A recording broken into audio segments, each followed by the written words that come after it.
में बात होगी योगी सरकार के लव जिहाद कानून पर। दरअसल यूपी में लव जिहाद जैसे अपराधों पर योगी सरकार ने और कड़ी सजा करने का फैसला किया है। पहली बार इन अपराधों में आजीवन कारावास तक की सजा दिए जाने का प्रस्ताव है। सरकार ने विधानसभा में यूपी विधि विरुद्ध धर्म परिवर्तन प्रतिषेध संशोधन विधेयक 2024 पेश किया है। इसमें पहले से परिभाषित अपराधों में सजा जहां दोगुनी तक बढ़ा दी गई है, तो वहीं नए अपराध भी शामिल किए गए हैं जिसमें ताउम्र जेल का प्रावधान है। 2021 में कानून को विधानमंडल से पास कराकर विधिवत कानूनी जामा पहनाया गया था। तब इस कानून के तहत अधिकतम 10 साल की सजा और 50,000 तक जुर्माना था। नए प्रस्तावित विधेयक में अपराध का दायरा और सजा दोनों ही बढ़ाने का प्रस्ताव किया गया है। विधि विरुद्ध धर्म परिवर्तन के लिए फंडिंग को भी इस कानून के तहत अपराध के दायरे में लाया गया है। इसमें विदेशी संस्थाओं या फिर किसी भी अवैध संस्था से हुई फंडिंग भी शामिल है। अगर कोई धर्म बदलवाने की नीयत से किसी व्यक्ति को जीवन या फिर संपत्ति के भय में डालता है, हमला, बल प्रयोग या फिर शादी करने का वादा करता है या फिर इसके लिए षड्यंत्र करता है, तो फिर उसे आजीवन कारावास के साथ जुर्माना भी भरना होगा। कोर्ट पीड़ित के इलाज के खर्च और पुनर्वास के लिए न्यायोचित धनराशि जुर्माने के रूप में तय कर सकेगी। सरकार का कहना है कि अपराध की संवेदनशीलता, महिलाओं की गरिमा और सामाजिक स्थिति, महिला, एससी, एसटी आदि का अवैध धर्मांतरण रोकने के लिए यह महसूस किया गया कि सजा और जुर्माना साथ ही कड़ा करने की जरूरत है, इसलिए यह विधेयक लाया जा रहा है। कानून में एक और बदलाव करते हुए घटनाओं की सूचना देने वालों का दायरा भी बढ़ाने का प्रस्ताव किया गया है। पहले पीड़ित व्यक्ति, उसके माता पिता, भाई बहन या फिर अन्य रक्त संबंधी जिससे कि विवाह या फिर दत्तक संबंध हो, वो अपराध की सूचना दे सकता था। अब कोई भी व्यक्ति, जी हां, कोई भी व्यक्ति अब लिखित तौर पर इसकी सूचना पुलिस को दे सकेगा और उस पर जांच भी की जा सकेगी। यानी कि यह कानून और ज्यादा कड़ा होगा। कानून के तहत सभी अपराध गैर जमानतीय बना दिए गए हैं। इनका विचारण सेशन कोर्ट से नीचे नहीं होगा, यह भी इसमें तय है।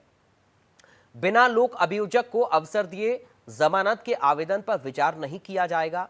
तो आज इसी मुद्दे पर हम अपने मेहमानों के साथ चर्चा करेंगे कि ये जो लव जिहाद का कानून, जिस पर और सख्ती करने के मूड में अब उत्तर प्रदेश की सरकार आ गई है, आखिर इससे हम क्या समझें? क्या आने वाले वक्त में इस तरह की घटनाओं को रोकने के लिए सरकार ने ये कदम उठाया है? क्या योगी सरकार ये तय कर चुकी है कि इस तरीके के जो भी घटनाक्रम हो रहे हैं, अब उनको कतई बर्दाश्त नहीं किया जाएगा और सीधा फरमान ये ऐसे लोगों के ऊपर है जो कि धोखाधड़ी करते हैं, जबरन किसी को धमकाकर या लालच देकर, प्रॉपर्टी, पैसे आदि का लालच देकर उसका धन परिवर्तन कराते हैं या फिर किसी भी तरीके का कोई षड्यंत्र करते हैं और धन परिवर्तन में संलिप्त पाए जाते हैं, तो फिर ऐसे लोगों को अब इस कानून के तहत बख्शा नहीं जाएगा। यानी पहले से ही लव जिहाद के खिलाफ योगी सरकार ने अपना रुख कड़ा रखा और अब इस कानून को और कड़ा करने की तैयारी भी योगी सरकार ने कर ली है। सरकार का साफ संदेश उन लोगों के लिए है जो कि धोखाधड़ी करके अवैध तरीके से लोगों के धर्म को बदलवाते हैं, धन परिवर्तन कराते हैं और शादी का लालच देकर, शादी का झांसा देकर, रुपयों का लालच देकर या कोई और प्रलोभन देकर लोगों के साथ षड्यंत्र करते हैं। तो अब ऐसे लोगों को कतई बख्शा नहीं जाएगा। कड़ी से कड़ी सजा और जुर्माने का प्रावधान इन लोगों के ऊपर होगा। इस वक्त हमारे साथ कुछ खास मेहमान जुड़ गए हैं, सीधा आपका परिचय कराएं, उसके बाद हम इसी पर आज चर्चा करने जा रहे हैं। साथ ही ग्राफिक्स के जरिए आपको हम एक एक जानकारी इस पूरे मुद्दे को लेकर दिखा भी रहे हैं। इस वक्त हमारे साथ मुस्लिम लीग से प्रवक्ता इंजीनियर अली आरिफ हैं। इंजीनियर अली आरिफ साहब, आपका स्वागत है। हमारे साथ हिंदू धर्मगुरु हैं महंत शुभम गिरी जी, आपका भी स्वागत है। सबसे पहले महंत जी, शुरुआत में आपके साथ ही कर रहा हूं। महंत जी क्या हमारे साथ हैं अभी? चलिए, अभी महंत जी हमारे साथ नहीं जुड़े हैं। इंजीनियर अली आरिफ साहब, मैं शुरुआत आपके साथ कर रहा हूं। अभी ये जो कुछ और कड़ाई करने के मूड में उत्तर प्रदेश की सरकार लव जिहाद के कानून को लेकर है, इससे आप क्या समझ पा रहे हैं और किस तरह से इसको आप देख रहे हैं? पहला रिएक्शन आपका चाहूंगा सर इस पर मैं। बिस्मिल्लाहिर्रहमानिर्रहीम। जी। कानून इससे पहले भी था, आज भी है, और उसमें इजाफा किया गया है। बहुत अच्छी बात है। लेकिन अफसोसनाक पहलू ये है, सोचने की जरूरत ये है, क्या कानून बनाने से क्या समाज में तब्दीली लाई जा सकती है? इस तरह के जो भी मामला थे, इसमें सही मायने में सामाजिक अवेयरनेस पैदा करने की जरूरत है जनाब। हर लेवल पर, घर से लेके स्कूल तक और स्कूल से लेके सोसाइटी तक, जब तक हम सामाजिक अवेयरनेस लोगों के अंदर नहीं पैदा करें, तब तक इस चीज पर कंट्रोल करना मेरे ख्याल से, मेरी समझ से नामुमकिन। दूसरी चीज ये है कि जो भी कानून आप ला रहे हैं, यानी कि शासन प्रशासन चलता ही है इंसाफ की बुनियाद पर। जी। जिस शासन में इंसाफ नहीं होगा, सिर्फ अब्दुल की या अब्दुल्ला की चोरी टाइट करने के लिए अगर कानून बनाया जाएगा और उसको उन्हीं के ऊपर इम्प्लीमेंट किया जाएगा, हर जगह बुलडोजर लेके घर घर फिरा जाएगा, गली गली गांव गांव फिरा जाएगा, इससे हुकूमतें नहीं चलती हैं मेरे भाई। शासन की बुनियादी जरूरत है इंसाफ, ईमानदारी से उसको लागू किया जाए। आई मीन टू से रूल ऑफ लॉ के तहत सारे लोग आए, हम्म। वहां पर कोई छोटा कोई बड़ा, सारे लोग कायदे और कानून यानी कि रूल ऑफ लॉ के तहत मातहत होना चाहिए, जो कि कहीं से कहीं तक नजर नहीं आ रहा है अभी तक। हर जगह नाइंसाफियां हो रही हैं, कानूनों का दुरुपयोग हो रहा है। किसी अब्दुल्ला के लिए तो फौरन बुलडोजर निकल आता है, दूसरी तरफ एक दलित के ऊपर पेशाब किया जाता है और उसको बड़े प्यार से, ऐसे लगता है उनका दामाद है, उसको थाने के अंदर ले जाया जाता है। यू हैव सीन, आपने देखा होगा, पूरी दुनिया ने देखा है। एक कहीं कोई मामला होता है, अभी देखे आप कांवड़ यात्रा निकल रही है, कितनी पाकीज़ा यात्रा है, हम्म। लेकिन किस तरह का हुजन हो रहा लेकिन है। आरिफ साहब देखिए, इसमें दो चीजें हैं, दो चीजें जो आपने कही उन पर ही मैं आना चाह रहा हूं। एक तो ये कि आपने कहा कि लोगों को अवेयर करने की जरूरत है, तो ये अवेयरनेस प्रोग्राम कब तक चलेगा सर? क्योंकि ये मुद्दा तो एक लंबे अरसे से चला रहा है। आप कह रहे हैं कि पहले भी कानून हुए हैं, अब भी हो रहे हैं और आगे भी होते रहेंगे, लेकिन उनका दुरुपयोग हो रहा है। तो अवेयरनेस कैसे आएगी, कैसे अलग अलग धर्मों के धर्मगुरु अवेयरनेस लाएंगे, ये तो फिर आप लोगों की जिम्मेदारी बन जाती है। दूसरा ये कि ये सिर्फ एक धर्म के लिए नहीं है, कानून के अंतर्गत सभी धर्म आएंगे, सभी लोग आएंगे, ये किसी विशेष को टारगेट करके नहीं लाया जाएगा। तो फिर आप ये कैसे कह सकते हैं कि ये किसी को विशेष तौर पर टारगेट इसमें किया जा रहा है? आरिफ साहब। सर, जो हो रहा है उससे ना आप आंख बंद कर सकते हैं, ना समाज आंख बंद कर सकता है, हम्म। ना सिस्टम आंख बंद कर सकता है। जो हो रहा है उसी के बुनियाद पर मैं कह रहा हूं। मैंने अभी आपसे अर्ज किया कि जब तक इंसाफ नहीं कायम होगा, शैतान की हुकूमत चल सकती है, लेकिन नाइंसाफी की हुकूमत नहीं चल सकती है। नाइंसाफी का निजाम नहीं चल सकता है। जो हो रहा है वो आप भी देख रहे हो, पूरी दुनिया देख रही है, पूरा देश देख रहा है, पूरा समाज देख रहा है। हम्म। इसमें अगर हम एक एक चीज की वजाहत करें तो बहुत टाइम लग जाएगा, वो मुनासिब नहीं है। हम्म। इन शॉर्ट हर एक पर एक जैसा एक्शन होना चाहिए, हम्म। चाहे वो अब्दुल हो चाहे राम प्रसाद हो। हम्म। लेकिन ऐसा हो नहीं रहा है, ऐसा देखने में आ नहीं रहा है। यू नो वेरी वेल, मेरा जहां तक नजरिया है, जहां तक मैं देख रहा हूँ, जहां तक मेरा जहन और मेरा दिल और मेरा दिमाग जा रहा है, और ये सिर्फ और सिर्फ लव जिहाद का मतलब ही नहीं समझते हम। हम्म। है? क्या आप माँ बाप से प्यार नहीं करते हैं? अपने भाई बहन से प्यार नहीं करते हैं? हम्म। अपने पड़ोसी से, अपने मोहल्ले से, अपने मुल्क से प्यार नहीं करते हैं? हम्म। इसको इतने गंदे निगाह से क्यों देख रहे हो आप? हम्म। सिर्फ एक गंदी मानसिकता के तहत लव जिहाद का मतलब सिर्फ मुसलमान को टारगेट करना। हम्म। ये हो रहा है, ये हो रहा है एट प्रेजेंट। लेकिन आर्य साहब, ये जो धर्म परिवर्तन के मामले सामने आ रहे हैं, इन इन सबको आप कैसे फिर देखते हैं? क्योंकि कहीं पर षड्यंत्र की कहानी सामने आती है, तो कहीं पैसों का लालच, या फिर कहीं झांसा देकर, या फिर कहीं पहचान छुपाकर। तो इन सब मामलों को कैसे हैंडल किया जाएगा फिर?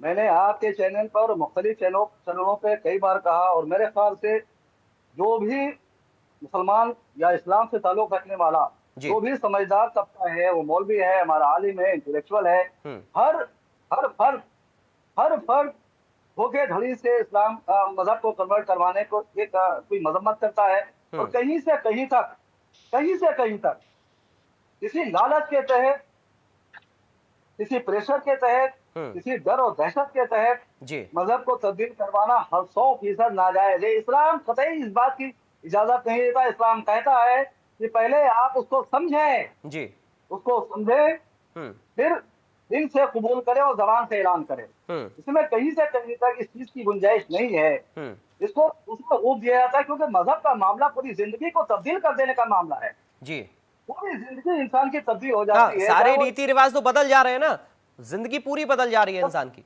ये सब कोर्स वही मैं कह रहा हूँ हम्म आपसे। तो इतना बड़ा फैसला आदमी ले रहा है, कैसे ले रहा है? हम्म और अगर लालच की बुनियाद पर आप बात करें तो आपको याद होगा कि जनाब बहुत बड़े एक्टर थे हमारे देश के, धर्मेंद्र और हेमा मालिनी ने जो दूसरी शादी किया है, हम्म तो उन्होंने इस्लाम का सहारा लिया जो कि नाजायज है।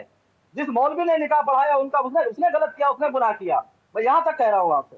हम्म अपने मतलब अपने अपना अपना मफाद हम्म हल करने के लिए, सॉल्व करने के लिए हम्म अगर आप किसी धर्म का सहारा ले रहे हो तो वो ठीक है, नाजायज है। चलिए, और जो कर रहा है वो मैं कुछ ना कर रहा। ठीक है आरिफ साहब, मैं लौटूंगा आपके पास। हमारे साथ महंत शुभम गिरी जी भी जुड़ गए हैं। महंत जी, आपका भी स्वागत है इंडिया न्यूज में। चर्चा का आप हिस्सा हो चुके हैं और अब मुझे लगता है कि कुछ बातें शायद आरिफ साहब की आपने सुनी भी होंगी। हम चर्चा कर रहे हैं जो और सख्ती योगी सरकार लव जिहाद को लेकर इस तरीके के मामले जो सामने आ रहे हैं उन पर दिखाने की अब तैयारी में है, और पूरी तरह से अब ये मन सरकार ने बना लिया है कि अगर इस तरीके के मामले और बढ़ते हैं या आते हैं सामने तो फिर उनमें सजा और ज्यादा कड़ी की जा रही है। तो कैसे आप देख रहे हैं योगी सरकार के इस कदम को या फिर इस सख्ती को? देखिए, पहले तो सभी सरकारों को एक कानून बनाना चाहिए और सख्त होना चाहिए। जी इस तरह का मामला बहुत दुर्भाग्यपूर्ण है। ये मानसिकता कैसे फैलती है समाज में, कैसे अराजक तत्व इसका प्रचार प्रसार करते हैं, इसके बारे में भी ध्यान रखना चाहिए, क्योंकि बिल्कुल गलत बात है। योगी सरकार जो कार्य कर रही है बिल्कुल सही कार्य कर रही है, लेकिन ये बात मैं मानता हूँ कि सरकारों में भी कमी है, प्रशासन में भी कमी है और समाज में भी कमी है। इस तरह के मामले समाज में नहीं आने चाहिए। अगर लव जिहाद है, लैंड जिहाद है, इसके ऊपर सख्त से सख्त कार्रवाई होती है तो ठीक बात है, लेकिन ये भी अगर मानने जा रहा है कि रजामंदी भी लोगों की हो रही है, इसके लिए पहले इसे ही हम धर्म गुरुओं को जागरूक होना पड़ेगा, सभी को समझाना पड़ेगा। जो जिस धर्म का व्यक्ति है उसी धर्म को अपनाए, नर सेवा नारायण सेवा का भाव रखे। जी मान्यवर, मैं आपको बताता हूँ मैं आपसे देर से क्यों जुड़ा, क्योंकि मैं हाईवे में जितने भी पुलिस वाले थे, कावड़ मेला लगा हुआ है, उनकी ना मैंने जाति पूछी, ना उनका मैंने मजहब पूछा, उनके ऊपर शीशो बरसा और साथ में जल पान की व्यवस्था, जितना मेरे से सहयोग हुआ उतना सहयोग कर रहा था। अभी मेरे को इस तरह से जो मामले आते हैं वो बहुत दुर्भाग्यपूर्ण है, क्योंकि लोकतांत्रिक देश है, ना तेरा है ना मेरा है, ये हिंदुस्तान सबका है, नहीं समझी तो बात नुकसान सबका है। इसी तरह से हम सबको एकता का सूत्र वसुधैव कुटुंबकम, विश्व बंधुत्व, संस्कृति की प्रतिष्ठा, धर्म की प्रतिष्ठा, जो हमारा विश्व बंधुत्व का इतना खूबसूरत, जो पूरे विश्व में सुंदरता है, वसुधैव कुटुंबकम की भावना हम सब में है, तो उसी तरह से हमें अपनाना चाहिए। लेकिन महंत गिरी जी, लव ये जिहाद आप तो एकता की बात कर रहे हैं, मगर आरिफ साहब ये कह रहे हैं कि ये कानून एक विशेष धर्म को टारगेट करके लाया जा रहा है और एक विशेष धर्म को इसमें टारगेट किया जाता है। ऐसा क्यों हो रहा है? इस तरीके के मामले उनके संज्ञान में आ रहे हैं, वो ये कह रहे हैं।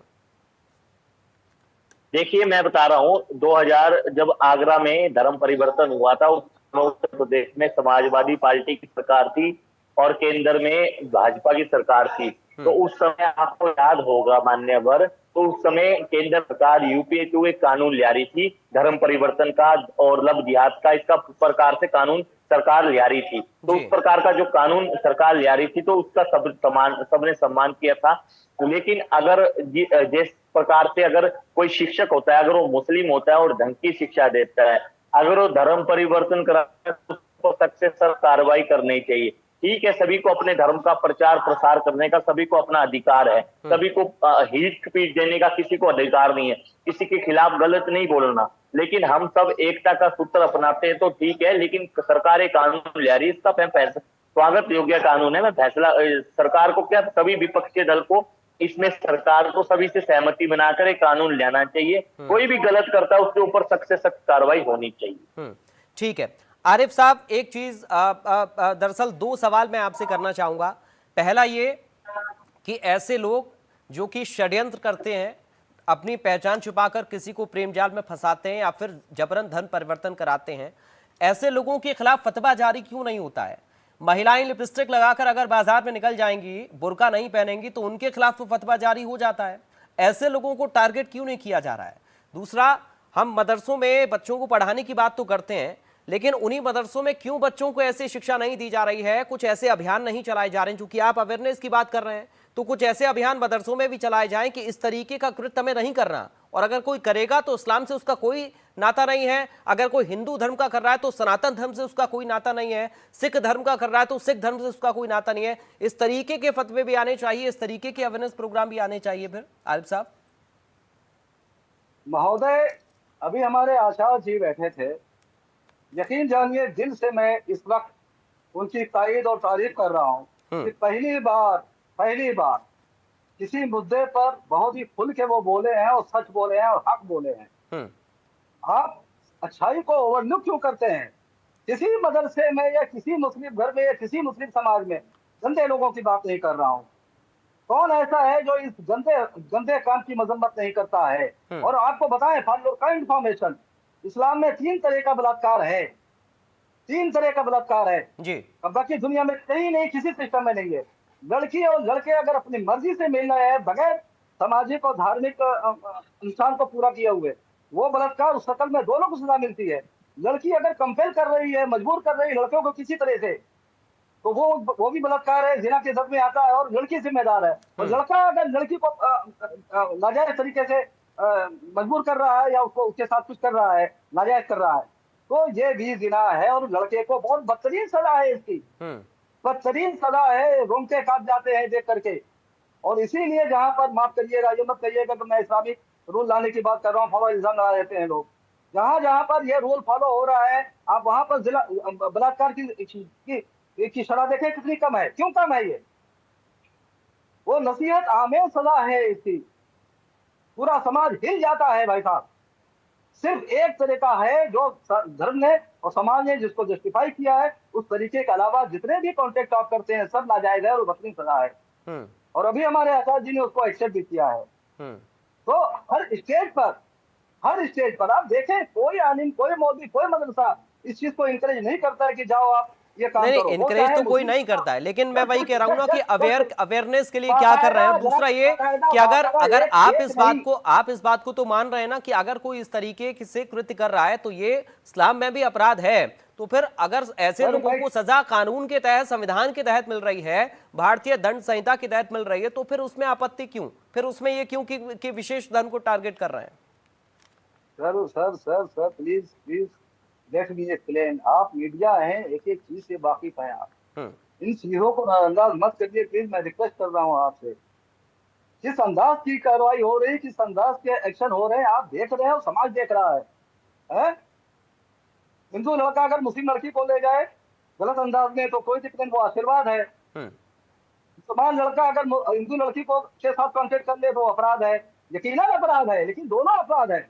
वो भी अपराध है, ये भी अपराध है। अपराध की श्रेणी में तो वो भी आएगा कि अगर कोई हिंदू लड़का मुस्लिम लड़की के साथ जबरदस्ती कर रहा है, उसको षड्यंत्र कर रहा है, उसके साथ धन परिवर्तन करा रहा है, अपराध फिर वो भी है। जबरन अगर कोई करा रहा है तो वो सब अपराध की श्रेणी में, कोई भी धर्म का हो सर, ये तो कानून सबके लिए। यही मैं अर्ज कर रहा हूँ आपसे, और मैं मिसाल कोट कर रहा हूँ। उत्तराखंड में जो हुआ, एक हिंदू लड़की के साथ 2 लोगों ने बेहुदगी की, उसमें एक लड़का हिंदू था, एक लड़का मुसलमान था। For your kind information. और किस अंदाज का बवाल हुआ, सिर्फ मुस्लिम लड़के को टारगेट बनाया गया, मुसलमानों को टारगेट बनाया गया। ठीक है, मैं महेंद्र गिरी जी के पास चल रहा हूँ। महेंद्र गिरी जी, बार बार देखिए, बार बार वही मुद्दा, चूंकि आरिफ साहब ये कह रहे हैं कि ये दरअसल ऐसे जब केसेस सामने आते हैं तो फिर नाजायज कार्रवाई का एक तरीके का आरोप उनका है कि ये गलत तरीके से टारगेट करते हुए सजा दी जाती है, या फिर किसी को टारगेट किया जाता है, उस पर कार्रवाई की जाती है। तो इन सब बातों से कैसे हम समाज को समझा सकते हैं, बता सकते हैं, कैसे ये क्लियर हम कर सकते हैं कि दरअसल ये समान कानून है, ये सबके लिए है, ये किसी एक धर्म विशेष के लिए नहीं है, या फिर ये कोई टारगेट कार्रवाई नहीं हो सकती है इस पर? मैन जी, गिरी जी, मैंने एग्जाम्पल कोट किया आपको उत्तराखंड का। हाँ, ठीक है मैन गिरी जी। तो देखिए, जो ये बात बोल रही है, जो पुरोला में घटना हुई बहुत दुर्भाग्यपूर्ण घटना हुई। हम्म। अंकिता भंडारी कांड भी बहुत बड़ा कांड हुआ था, उत्तराखंड को शर्मसार गुनो उस कांड ने कर दिया था। हम्म। हाथरस की बेटी के साथ जो हुआ वो भी बहुत दुर्भाग्यपूर्ण हुआ। मैं इंडिया न्यूज का धन्यवाद देता हूँ, चाहे नेशनल हो, चाहे यूपी हो, उत्तराखंड हो, मुझे हर बार परिचर्चाओं में आप बुलाते हो, मैं आपको धन्यवाद और प्रणाम करता हूँ, और आपको भी मान्यवर। लेकिन देखिए, सबसे पहले समान नागरिक कानून संहिता तो यूजीसी तो उत्तराखंड में लागू की गई। उसमें तो सबसे पहले तो मैंने ये कहा था कि जनजातियों को भी शामिल किया जाए। जी। शामिल तो उसमें सभी के वर्ग करे गए हैं, हम लोग भी उसमें शामिल है। जल्दी वो नोटिफिकेशन मतलब अधिसूचना जारी हो जाएगी। लेकिन अगर बात आती है कि हम लोग पहले तो हम धर्म गुरुओं का एक कर्तव्य बनता है, नर सेवा नारायण सेवा का भाव रखे। कोई धर्म जिस धर्म का जो कार्य करता है उसको कार्य करने दिए जाए, कोई गलत प्रचार प्रसार ना करे। जो भी अगर अपने धर्म का गलत प्रचार प्रसार करता है उसके ऊपर सख्त से सख्त कार्रवाई होनी चाहिए। अब आप देख लीजिए गांवों में ईसाइयत कैसे फैल रही है, क्रिश्चियन कम्युनिटी कैसे फैल रही है, वो भी धर्म परिवर्तन कर रहे हैं। अगर मुस्लिम कम्युनिटी के व्यक्ति धर्म परिवर्तन करते हैं या हिंदू करते हैं तो उनके ऊपर कार्रवाई तो होनी चाहिए। सुप्रीम कोर्ट ने देखो हेट स्पीच में बैन लगा दिया था कि धर्म संसद नहीं होगी, तो सबने सम्मान किया ना, संत समाज ने भी सम्मान किया। अब धर्म संसद हुई, गाजियाबाद में हुई, तो उसके लिए देखिए आप एपीजे अब्दुल कलाम जी का उदाहरण देखिए, जो जिनको गीता याद थी, जिनको कुरान याद थी, जिनको उपनिषद याद थे, और शिवानंद बाबा जी के वो शिष्य थे। आप इंडोनेशिया का उदाहरण देख लीजिए, जो मुस्लिम में कन्वर्ट होकर वहां पर रामलीला का आयोजन हो रहा है। इंडोनेशिया भी तो एक मुस्लिम राष्ट्र है। तो हम लोगों को सबको ठीक है। एकता का सूत्र अगर अपनाते हैं, ठीक है। ढंग से बात करते हैं और हर दिन करते हैं। सरकार जो कानून ले आ रही है लव जिहाद में बहुत अच्छी है, समाज में अराजकता फैल रही है, लव जिहाद ठीक है। की फैल रही है, लैंड जिहाद की फैल रही है, जो भी फैल रही है इसके लिए सरकार स्वागत योग्य है। लेकिन हम सबको एकता का सूत्र अपनाना चाहिए मान्यवर, यही मेरा निवेदन है, यही मेरी परिचर्चा में कह रहा हूँ। चलिए आरिफ साहब, एक फाइनल कमेंट बहुत संक्षेप में आपका चाहूंगा मैं, एकता को लेकर आपका क्या संदेश रहेगा सर? मेरा सिर्फ ये संदेश है फ्रॉम वेरी बिगिनिंग, पहले दिन से, कि शासन ईमानदारी की बुनियाद पर, इंसाफ की बुनियाद पर चला करता है। इंसाफ अगर होगा तो कहीं से किसी को कोई प्रॉब्लम नहीं। जो भी कानून हो सबके ऊपर एक जैसा इम्प्लीमेंट होना चाहिए, किसी तरह का पक्षपात, किसी तरह की ठीक है। पक्षपाती नहीं होनी चाहिए। ठीक है। और धर्म का आर्टिकल आपका उम्मीद संविधान जवाब दे रहा है। हाँ, उम्मीद सभी लोगों को यही होती है और कानून भी यही है, सबके लिए समान कानून है। भारत देश के अंदर अगर हम रह रहे हैं तो भारतीय संविधान के अकॉर्डिंग ही हमें चलना पड़ेगा, भारतीय न्याय संहिता के अकॉर्डिंग ही किसी के ऊपर कार्रवाई होगी। बहुत शुक्रिया, चूंकि आज वक्त मुझे इतनी इजाजत दे रहा है इस चर्चा के लिए, आप दोनों का बहुत शुक्रिया। आरिफ साहब आपका शुक्रिया और मैन गिरी जी आपका शुक्रिया आज की चर्चा का हिस्सा बनने के लिए। तो ये साफ तौर पर फरमान सरकार का समझा जा सकता है कि अगर इस तरीके के कृत्य कोई भी करता हुआ पाया जाता है, किसी भी धर्म का हो, किसी भी जाति का हो, समान सबके ऊपर कानून लागू होगा। कड़ाई के मूड में अब सरकार है, कड़ाई सख्ती के साथ होगी, और अगर किसी भी तरीके का कोई कृत्य कोई सामने आता है तो उसको बख्शने के मूड में सरकार नहीं है। प्रशासन को भी साफ तौर पर इसी तरीके के निर्देश है कि अगर इस तरह की घटनाएं होती हैं तो उन पर तुरंत लगाम लगाने के लिए कड़ी और कठोर कार्रवाई की जाए। फिलहाल आज की चर्चा में मेरे साथ अभी के लिए इतना ही, बाकी